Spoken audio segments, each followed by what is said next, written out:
Hello student, कैसे हैं आप लोग? ठीक होंगे।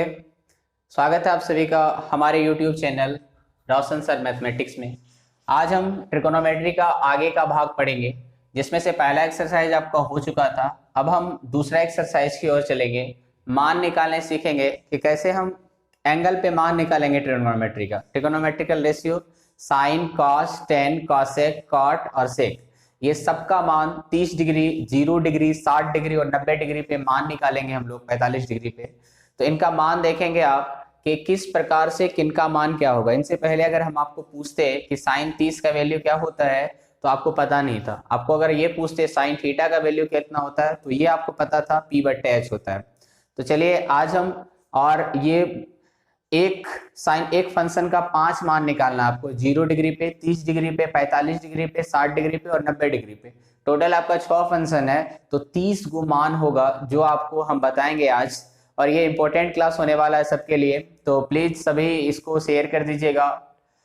और यहाँ पर जो आज का होगा, पहले हम देखते हैं कि किस प्रकार से हम इनको याद करेंगे। और याद नहीं करना है क्योंकि इस चैनल का लोगो ही आपका रटना मना है। रटना है ही नहीं तो क्या करना है, समझना है। अच्छे तरीके से समझेंगे तो ये आपको याद हो जाएगा, रटने का जरूरत नहीं पड़ेगा। तो देखिए बात करते हैं। साइन यहाँ पे हमने लिखा है कि थीटा का वैल्यू 0 डिग्री पे, 30 डिग्री पे, 45 डिग्री पे, 60 डिग्री पे और 90 डिग्री पे वैल्यू निकालना है। साइन का, कॉस का, टेन का, कॉसेक का, सेक का और कॉट का। तो कैसे वैल्यू निकालेंगे उनके बारे में आप देखिए। साइन का वैल्यू आप निकाल लेंगे, साइन का वैल्यू हम लिख देते हैं, उनको केवल आप याद कर लेंगे। साइन 0 डिग्री का वैल्यू 0 होता है। साइन 0 डिग्री का वैल्यू कितना होता है, 0 होता है। साइन 30 डिग्री का वैल्यू होता है 1/2। साइन 30 डिग्री का वैल्यू होता है 1/2। साइन 45 होता है 1। साइन 45 होता है 1/√2। साइन 60 होता है √3/2 और साइन 90 होता है 1। इनको भी याद करने का तरीका है, लेकिन उनसे बेहतर ये है कि आप इन्हीं को याद कर लीजिए। तरीका को याद करने से बेहतर कि आप डायरेक्ट इन्हीं को याद कर लीजिए। साइन 0 डिग्री बराबर 0 डिग्री, ये 5 को तो आप याद कर ही सकते हैं। साइन 0 डिग्री बराबर 0 डिग्री, साइन 30 बराबर 1/2, साइन 45 बराबर 1/√2, साइन 60 बराबर √3/2 और साइन 90 बराबर 1।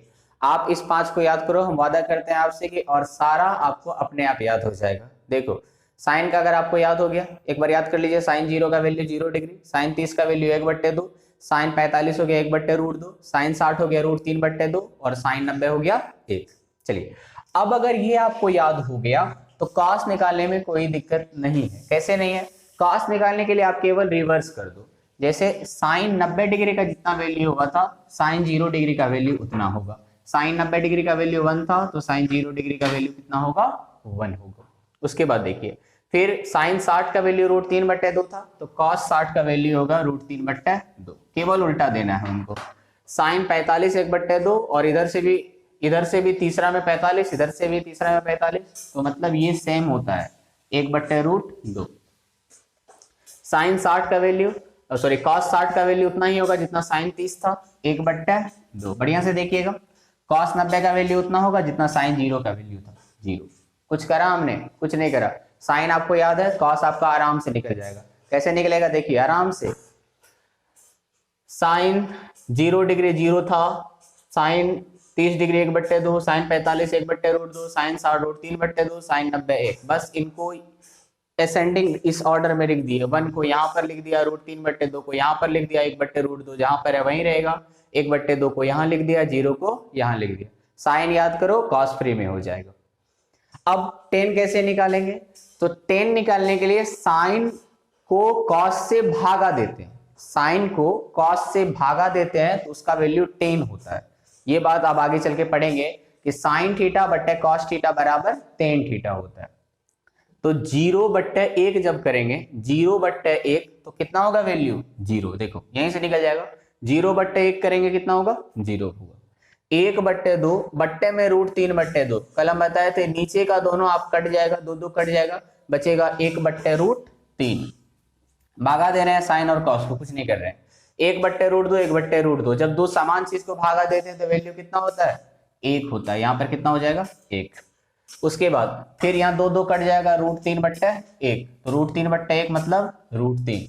1/0 यहाँ पे रुकिएगा, 1/0 का वैल्यू कितना होता है? इन्फिनिटी, इसका कोई वैल्यू नहीं होता। अगर नीचे यानी हर में 0 हो तो इनका वैल्यू नहीं होता है, अवास्तविक होता है इनका वैल्यू। तो इनका वैल्यू क्या लिखेंगे? इन्फिनिटी। इसका मतलब होता है अपरिभाषित। ये भी लिख सकते हैं आप कि ये परिभाषित नहीं है, ये अपरिभाषित है। यानी tan 90 डिग्री क्या है? अपरिभाषित है। कहीं कहीं आपको ये भी लिखा मिलेगा, तो एक ही बात है, ये भी मतलब अपरिभाषित ही होता है। चलिए, उसके बाद अब ये 3 को अगर आपको किसी भी तरीके से पता चल गया, मतलब या तो आपको केवल साइन का करना है, cos और tan तो यहां से आप पता कर लोगे। उनके बाद ये 3 आपका फ्री में है, ये 3 सब जगह फ्री में ही है। क्यों है? क्योंकि साइन का उल्टा होता है cosec, ये बात तो आपको पता है। तो बस 1/, करते चलो। साइन 0 अगर 0 है तो cosec 0 होगा 1/0, और 1/0 अभी तुरंत देखा क्या हुआ? इन्फिनिटी हो। फिर साइन 30 1/2 है तो cosec 30 हो जाएगा 2/1, 2/3 का 2/1 का मतलब 2। साइन 45 अगर 1/√2 है तो cosec 45 हो जाएगा √2। साइन 60 अगर √3/2 है तो cosec 60 होगा 2/√3। केवल उल्टा देना है। साइन 90 1 है तो cosec 90 भी 1 होगा, क्योंकि 1/1 1 ही होता है। ये हो गया साइन cosec। अब cos किन का होता है? sec का। तो cos 0 अगर 1 है तो sec 0 1/1 1 ही होगा। cos 30 √3/2 तो इसको उल्टा दो, 2/√3। 1/√2 इनको उल्टा दो, √2/1 यानी √2। 1/2 2/1 0, फिर 0 आ गया तो 1/0 करेंगे तो क्या होगा? इन्फिनिटी। नीचे 0 आया, इन्फिनिटी, यानी अपरिभाषित। cot किन का उल्टा होता है? cos tan का। तो tan 0 0 है तो cot 0 फिर वही 1/0, जो क्या होगा? अपरिभाषित। 1/√3 उसका उल्टा √3, 1 का उल्टा 1 √3 यानी 1/√3। और यहाँ पे अपरिभाषित है, और 1/अपरिभाषित 0 होता है। 1/∞ कहीं लिखा देखोगे तो उनका वैल्यू कितना होता है? 0। 1/0 बराबर इन्फिनिटी और 1/∞ बराबर 0। वो 8 नहीं है, उल्टा। ठीक, देखिएगा बढ़िया से। तो एक बार और समझ लीजिए, क्योंकि याद तो आपको रटना तो है नहीं, आपको क्या करना है? समझना है। और ये मेरा उद्देश्य है कि आपको समझाना अच्छे तरीके से। चलिए, अब थोड़ा और इजी कर देते हैं हम आपका। साइन वाला आप जिस तरीके से हो आप याद कर लेना। साइन 0 0, साइन 30 1/2, साइन 45 1/√2, साइन 60 √3/2 और साइन 90 1। cos देखो, अब मिला करके जैसे कि 90 मिलाना है, हम पूछ रहे हैं तुमसे cos 0 कितना होगा, तो तुम साइन 90 बोल दो कि साइन 90 अगर 1 था तो cos 0 भी 1 होगा। हम पूछ रहे हैं तुमसे cos 30 कितना होगा। अब cos 30 का वैल्यू कितना होगा? तो 30 और 60 मिलके 90 होता है ना, 30 और 60 मिलके 90 होता है। तो साइन 60 कितना था? √3/2, तो cos 30 भी कितना होगा? √3/2।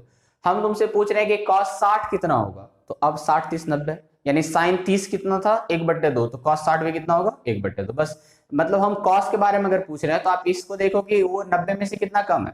यानी हम अगर cos 45 पूछ रहे हैं तो आपका अच्छा साइन 45 का वैल्यू 1/√2 था, तो cos 45 भी 1/√ होगा, क्योंकि 45 45 90 होता है। ये सब ट्रिक्स है। तो साइन याद हो जाएगा आपको, cos याद हो जाएगा, और tan के लिए दोनों को डिवाइड करेंगे। लेकिन यहाँ पे आप डिवाइड कर लोगे, जब डायरेक्ट हम पूछेंगे कि नहीं tan 30 कितना होता है, tan 60 कितना होता है, तो इनके लिए बस 0 देखो, tan का 0 का वैल्यू 0 और tan 90 का वैल्यू इन्फिनिटी। ये दो तो आसान है। tan 30 1/√3 और tan 60 √3 और tan 45 1। 2-3 बार जब रिवीजन करेंगे इस पूरा चार्ट को तो अपने आप याद हो जाएगा। ये 3 को तो आपको छूना ही नहीं है, ये 3 को एक बार भी नहीं पढ़े तो चलेगा। हम पूछे तुमसे sec 30 कितना होता है, sec 30 कितना होता है, आप याद करो sec किन का उल्टा आता है? cos का। cos 30 कितना होता था? cos 30 √3/2, तो sec 30 कितना होगा? 2/√3। बस ये तो सिंपल है, ये 3 को आपको छूना नहीं है। cosec 30 कितना होता है? तो sec 30 सॉरी sin 30 होता है 1/2, तो cosec 30 हो जाएगा 2/1 यानी 2। ठीक है, मेरे ख्याल से अब ये आपका क्लियर हो चुका होगा। 2-3 बार रिवीजन करेंगे, ये याद हो जाएगा। ऐसे एक एक करके अगर रटेंगे तो बहुत ज्यादा समय लगेगा और फिर आप बाद में भूल जाओगे। समझ लोगे तो भूलने का संभावना कम रहेगा। ये चार्ट है, ये आपको याद करना बहुत जरूरी है, चाहे आपको जिस भी तरीके से याद हो। पहले तो आप समझ करके याद करिए, याद हो गया तो बहुत बढ़िया, नहीं तो बाद में आपको तो रटना ही पड़ेगा, क्योंकि एग्जाम के पॉइंट ऑफ व्यू से एग्जाम में आपको दिया नहीं रहेगा कि sin 30 का वैल्यू कितना होता है, cos 60 का वैल्यू कितना होता है, वहां पे डायरेक्ट आपको क्वेश्चन देगा और वो क्वेश्चन आपको खुद से बनाना है। तो एक बार इनको अच्छे तरीके से देखिएगा। हम जो समझाए अगर आप समझ गए होंगे तो वीडियो को लाइक कर दीजिएगा। अगर आप हमारे चैनल पे नए हैं तो जरूर उसको सब्सक्राइब कर दीजिएगा, क्योंकि आगे इसी टाइप का वीडियो मिलेगा जो कि आपको समझने के लिए वीडियो बनाया जाएगा। तो इसी तरह से आप बेल आइकन को दबा दीजिएगा तो ज़्यादा से ज़्यादा तुरंत आपको वीडियो मिल जाएगा। तो फिर देखते हैं कि अब नेक्स्ट क्वेश्चन इनके बेसिस पे कैसे बनाएंगे। एनसीईआरटी का क्वेश्चन देखते हैं, लेकिन उनसे पहले हम कुछ एग्जाम्पल्स देते हैं छोटा छोटा, जिससे ये पता चल जाएगा कि कैसे हम लोग वैल्यू को निकालेंगे। एक छोटा सा क्वेश्चन आपके सामने लिखे हैं, इनको सॉल्व करते हैं, देखते हैं कि कैसे हम लोग जो अभी पढ़े हैं उनको कैसे क्वेश्चन में यूज करेंगे। क्वेश्चन में जब तक हम यूज नहीं कर पाएंगे तो मेरा फॉर्मूला कोई काम का नहीं रहेगा। तो sin 30 अभी तुरंत हम पढ़े थे, साइन वाला आपको याद करना है, sin 30 होता है 1/2। चलिए बीच में कोई साइन नहीं है, गुना का साइन। cos 60 पता नहीं आपको, cos 60 का वैल्यू आपको नहीं पता है, लेकिन 60 और 30 90 होता है, ये पता है आपको। तो sin 30 का जो वैल्यू होगा वही cos 60 का होगा। sin 30 का वैल्यू 1/2, तो cos 60 का भी कितना होगा 1/2 प्लस फिर cos 30 नहीं पता है आपको, लेकिन ये पता है कि cos 30 है तो sin 60 के बराबर होगा, क्योंकि 60 30 90 होता है। तो sin 60 √3/2 होता है, तो cos 30 भी कितना होगा √3/2, और sin 60 तो √3/2 होता है। तो केवल साइन से ही आपका काम चल जाएगा। उसके बाद इनको जब मल्टीप्लाई करेंगे, गुना करेंगे तो होगा 1/4, ठीक। उनके बाद प्लस √3 गुना √3 3 होगा, और 2 दूना 4, फिर 4 4 का एलसीएम 4, 1 + 3 यानी 4/4 वैल्यू होगा 1। इस तरीके से आप पता कर सकते हो किस प्रकार से वैल्यू निकाला जाता है। यहाँ से आप देखो कितना आसान क्वेश्चन सब मिलेगा आपको। लेकिन कभी भी जो एनसीईआरटी में आपको क्वेश्चन मिलेगा, एक नंबर का मान निकालना ही है, उसमें 3 4 क्वेश्चन है, उस क्वेश्चन में क्या होगा कि कभी कभार नीचे में रूट आ जाएगा। तो जब नीचे में रूट आता है तो हम लोग क्या करते हैं, हम लोग परमेयकरण करते हैं। परमेयकरण का मतलब होता है कि जो नंबर, जैसे √3 नीचे में आया तो √3 से ही ऊपर नीचे गुना करेंगे। तो हम देखेंगे उस क्वेश्चन को। अब हम एक्सरसाइज पे ही चलते हैं, देखते हैं एक्सरसाइज का क्वेश्चन क्या है। तो चलिए प्रश्नावली 8.2 पे क्वेश्चन को एक्सरसाइज का sin 60 cos 30 plus cos 60 sin 30। अभी तुरंत जो पढ़े थे सेम उसी टाइप से है, हम वो एग्जाम्पल बताया था आपको। एक्सरसाइज का क्वेश्चन है, केवल मान का अंतर है। sin 60 पहले ही दे दिया, sin 60 कितना होता है √3/2, cos 30 कितना होता है उतना ही जितना sin 60 होता है। cos 60 1/2, sin 30 1/2।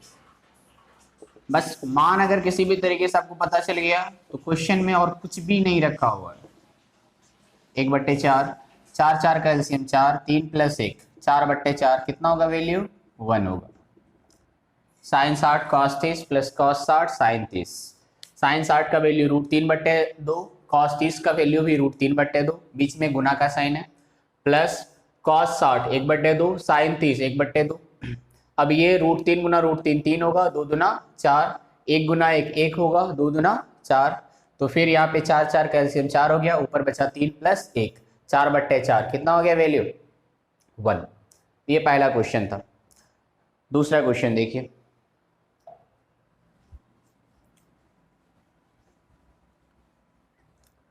दूसरा क्वेश्चन है आपका 2 tan square 45, 2 tan square 45 degree plus cos square 30 degree minus sin square 60 degree. देखिए बढ़िया क्वेश्चन है। जब स्क्वायर दे दे तो कोई चिंता नहीं है, जो वैल्यू होता है बस उनको लिख करके उसका स्क्वायर कर देंगे, इसमें कोई चिंता करने की बात तो है नहीं। सिंपल सब फंडा करना है, दिक्कत नहीं लेना, टेंशन लेना नहीं है। क्या करना है, हमेशा हंसते रहना है, मुस्कुराते रहना है, और क्वेश्चन बनाने में एकदम नॉर्मली बनाएंगे, कोई दिक्कत नहीं। देखिए 2 मतलब 2, tan 45 1 होता है, क्योंकि sin 45 cos 45 डिवाइड हो जाएगा, बराबर होता है वैल्यू। गुना का साइन दे देंगे बीच में, एक स्क्वायर है स्क्वायर डाल दिए, 2 के बदले 2, बीच में गुना का साइन, tan 45 1 होता है, स्क्वायर के बदले स्क्वायर, प्लस cos 30 उतना ही जितना sin 60 √3/2, बस क्या कर देना है स्क्वायर डाल देना है, माइनस फिर वही sin 60 √3/2 क्या कर देना है स्क्वायर डाल देना है, वैल्यू पुट कर दी। अब वैल्यू पुट करने के बाद तो आप आराम से क्वेश्चन को बना सकते हो। कैसे? 2 मतलब 2, 1 का स्क्वायर 1 होगा। यहाँ पे √3 का स्क्वायर कितना 3, फिर 2 का स्क्वायर कितना 4, माइनस ये भी वही हो जाएगा 3/4। तो ये हो गया 2 प्लस, अच्छा ये 3/4 प्लस में 3/4 माइनस में कैंसिल हो जाएगा, तो 2 गुना 1 केवल 2 ही बचा। तो इस तरीके से आंसर कितना हो गया 2। इसमें भी कोई दिक्कत नहीं है, बड़ा आसान है कि 2 10 स्क्वायर 45 था, 10 45 1 होता है, स्क्वायरिंग है तो 1 का स्क्वायर हो जाएगा। cos 30 √3/2 होता है, स्क्वायर है तो स्क्वायर डाल दिए, माइनस साइन 60 √3/2 होता है, स्क्वायर डाल दिए। आपने क्या देखा कि प्लस में 3/4 और माइनस में 3/4 आया, तो जब प्लस और माइनस एक साथ हो तो वैल्यू कितना होता है 0। एक प्लस हो एक माइनस हो दोनों सेम चीज हो 0, या कटा सकते हैं आप, बचेगा 2 गुना 1, 2 गुना 1 कितना होता है 2। तो ये भी आपका बड़ा आसान क्वेश्चन था। लेकिन इनके बाद जो तीसरा क्वेश्चन है वो उतना ज़्यादा आसान नहीं है, लेकिन फिर भी आप मेरे साथ जुड़े रहिए, हम आपको आसान बना देंगे क्वेश्चन। ये क्वेश्चन है तीसरा, cos 45 बट्टे में sec 30 plus cos 30। Value put करिए, वैल्यू पुट करेंगे cos 45 1/√2, क्योंकि sin 45 और cos 45 बराबर होता है, बट्टे में sec 30, sec किसका उल्टा होता है cos का, cos 30 कितना होता है, cos 30 कितना होता है जितना sin 60 होता है, यानी √3/2, तो उसका उल्टा क्या हो जाएगा 2/√3 प्लस cosec 30, साइन का उल्टा cosec, साइन 30 होता है 1/2, तो cosec 30 कितना होगा 2, यानी 2/1। अब इनको सॉल्व करेंगे, देखिए 1/√2, यहाँ पर नीचे में बड़ा वाला, फिर नीचे में दोनों का एलसीएम कितना होगा √3, √3 और 1 का एलसीएम कितना होगा √3। अब √3 को √3 से भागा देंगे 1 बचेगा, 1 को 2 से गुना करेंगे 2 ही होगा, फिर 1 से √3 को भागा देंगे √3, 2 से उसको गुना करेंगे तो 2√3। समझ रहे होंगे आप लोग। चलिए आगे बढ़ते हैं इनको, 1/√2 गुना, अब ये क्या होगा भागा हो जाएगा √3 ऊपर और ये नीचे, √3 ऊपर और नीचे में होगा 2 प्लस 2√3। ठीक है, तो यहाँ पे गुना करेंगे 1 को √3 से तो √3 हो जाएगा, और फिर √2 से 2 को गुना करिए तो 2√2 जोड़ √2 से √3 √6, आगे 2 लगा हुआ तो 2√6, रूट से गुना करने पर, रूट वाले को गुना करने पर रूट से गुना हो जाता, बाकी जो बचेगा वही होगा, यानी √2 से जब हमने 2 को गुना किया तो 2√2 हुआ, और √2 से जब 2√3 को गुना किया 2 का 2 √3 गुना √2 √6 हो गया। फिर यहाँ पर अब नीचे में देखो रूट आ गया, अब इनका परमेयकरण करेंगे। परमेयकरण करने के लिए अगर यहाँ पे प्लस होता है तो हम इसी नंबर को लेकर के माइनस डाल करके परमेयकरण कर सकते हैं परमेयकरण। परमेयकरण हम करते हैं इनका, देखिए कैसे करेंगे हम परमेयकरण। √3 बट्टे में 2√2 जोड़ 2√6, क्योंकि नीचे में रूट नहीं होना चाहिए, तो आप क्या करो 2√2 घटा 2√6 से इसका परमेयकरण कर सकते हो। अब नीचे अगर आपने ये लिखा है तो आपको ऊपर भी लिखना पड़ेगा 2√2 घटा 2√6। तो ये परमेयकरण करने का यही तरीका है। परमेयकरण करने का 2 तरीका है, अगर नीचे में केवल √3 आ जाए, सपोज करो √3 आ जाए, तो आप √3 से ऊपर नीचे गुना कर लोगे तो वो 3 बन जाएगा 3। लेकिन यहाँ पे एक नंबर से गुना करने से काम नहीं चलने वाला, यहाँ पे आपको 2 नंबर को गुना करना पड़ेगा। 2√2 जोड़ 2√6 है, तो एक बार माइनस कर दो नीचे भी और साथ साथ ऊपर भी। तो परमेयकरण करने के बाद देखिए क्या होता है, तो परमेयकरण करने के बाद ऊपर में तो √3 के साथ दोनों गुना हो जाएगा, तो √3 के साथ गुना होगा, एक बार लिख लेते हैं 3 2√2 घटा 2√6, नीचे में a plus B into A minus B, जब इसको गुना करेंगे तो ये देखो a प्लस बी और a माइनस बी, ये हो जाएगा a square minus B square, 2√2 का स्क्वायर माइनस 2√6 का स्क्वायर। अब फिर जब √3 के साथ इनको गुना करेंगे तो रूट के साथ गुना होकर 3 दूना 6 हो जाएगा, 2 बाहर आ जाएगा, तो 2√6 घटा फिर कितना हो जाएगा 6√6 18, यानी 2√18। अब बट्टे में 2√2 का स्क्वायर 2 दूना 4, √2 का स्क्वायर 2, 4 दूना कितना 8, माइनस √6 का स्क्वायर 6 और 2 का स्क्वायर 4, 6 गुना 4 24। देखिए बढ़िया से ठीक। उसके बाद फिर यहाँ पे 2√6 और √18 निकल जाता। देखो √18 जो होगा ना, उनको जब आप डिवाइड करोगे तो 9 होगा, तो 2 गुना 3 गुना 3, तो 3 तो बाहर आ जाएगा, बच क्या जाएगा रूट के अंदर 2, बट्टे में 8 घटा 24 कितना होगा -16। समझिएगा सबको बढ़िया से, ये सब काम पहले का है जो आप पढ़ेंगे, क्योंकि ये सब बात आपको पता होनी चाहिए कि जैसे हम √18 है तो √18 का 3 निकल जाएगा, 9 का 3 निकल गया, 2 बच गया रूट के अंदर में, तो फिर इनको निकाल लेंगे जो निकलने वाला है। 8 में से 24 को हम घटाएंगे तो कितना होगा -16। चलो अब आगे बढ़ते हैं फिर।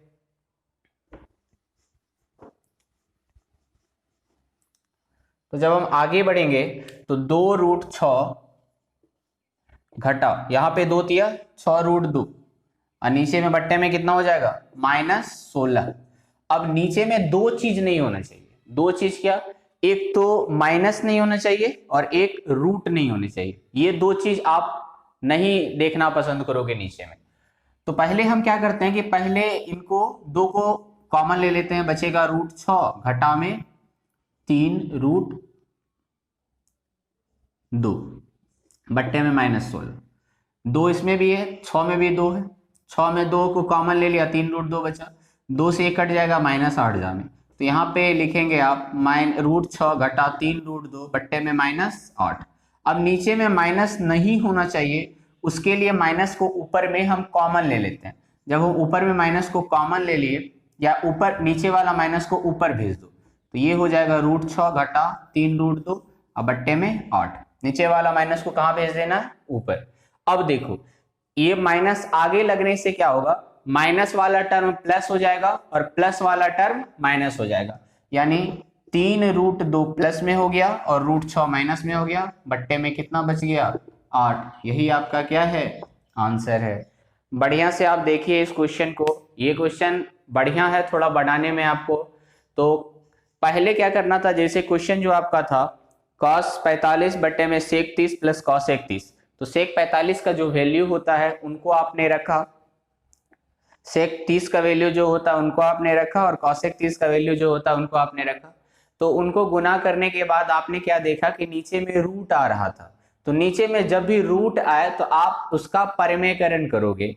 तो नीचे में रूट का परमेयकरण करने के लिए ये रूल है कि कहीं पे अगर आपका ऐसे आ रहा √a प्लस √b, तो आप क्या करोगे, √a माइनस √b से ऊपर नीचे गुना कर दोगे। इनसे क्या होगा कि नीचे वाला टर्म का फॉर्मूला बन जाएगा, वो a प्लस बी और a माइनस बी के फॉर्म में आ जाएगा, जिसको आप लिख सकते हो a² माइनस b²। अब रूट का जब ही स्क्वायर करेंगे तो स्क्वायर और रूट दोनों खत्म हो जाएगा, तो मेरा नंबर बच जाएगा। वही यहाँ पे हुआ था, आपने देखा, जैसे यहाँ पे देखो 2√2 का स्क्वायर और 2√6 का स्क्वायर, तो फिर 2√2 का जब हमने स्क्वायर करा तो ये 8 हो गया और इस 24 हो गया, रूट तो खत्म हो गया। ऊपर में रूट चला गया, कोई दिक्कत नहीं, ऊपर रूट हो सकता है, ऊपर कुछ भी हो सकता है, लेकिन नीचे रूट नहीं होना चाहिए। फिर आपने क्या देखा कि -16, यहाँ पे 8 में से 24 को जब आप माइनस करें तो कितना हो गया -16, और ऊपर में 2√6 और √18 को आप लिख सकते हो 3√2, तो 3 के साथ 2 गुना होके 6√2 बट्टे में √16। अब पहले तो 2 को दोनों में से था कॉमन ले लिया और इसको कटा दिया, बच गया -8 नीचे में।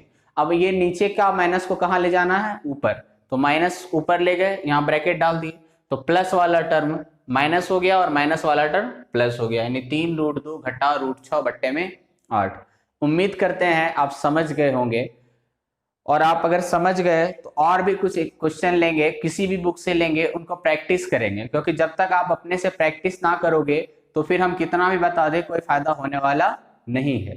तो आज हम यहाँ पे इस सेशन को रोकते हैं, इनके आगे कुछ और प्रॉब्लम्स हैं जो अगले सेशन में करेंगे। तो आज आप पहले इतना रिवाइज करके रखिए, पूरा वैल्यू को पता करो, याद करो, समझो।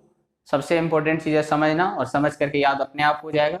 उनके बाद ये सब क्वेश्चन को ट्राई करो अपने से बनाने का, परमेयकरण कैसे करते हैं उनके बारे में देखो, और भी कुछ एग्जाम्पल लो, बनाओ। उनके बाद 2-3 क्वेश्चन 1 नंबर का, फिर जो भी क्वेश्चन बचा है अगला सेशन में हम पूरा एक्सरसाइज को कर लेंगे।